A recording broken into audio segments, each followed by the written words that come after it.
ராதே கிருஷ்ணா. எல்லாருக்கும் வணக்கம். இன்றைக்கி எங்கள் வீட்டில் என்ன சமையல்னா, சேப்பங்கிழங்கு போட்டு சாம்பார். சேப்பங்கிழங்கு மட்டும் போட்டு சாம்பார். அப்புறம் ஆரஞ்சு ரசம், அதாவது எலுமிச்சம்பழ ரசம் மாதிரியே பண்ணிவிட்டு எலுமிச்சம்பழத்துக்கு பதிலாக ஆரஞ்சு, ஒரு பெரிய ஆரஞ்சை பிழிஞ்சு விட்டுருக்கேன். இது எங்கள் ஆத்து மாமாவோட புது ஐடியா.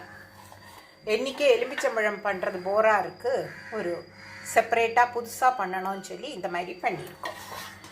அதே மாதிரி அடுத்த ஒரு புது இது கொய்யாப்பழம். நேற்றுக்கு மார்க்கெட்டுக்கு போனப்போ கொய்யாப்பழம், நல்ல கொய்யாப்பழம் கிடச்சிது. அதை பொடியாக கட் பண்ணி கடுகு தாளித்து அப்புறம் ஒரு கரண்டி தயிரும் விட்டுருக்கு.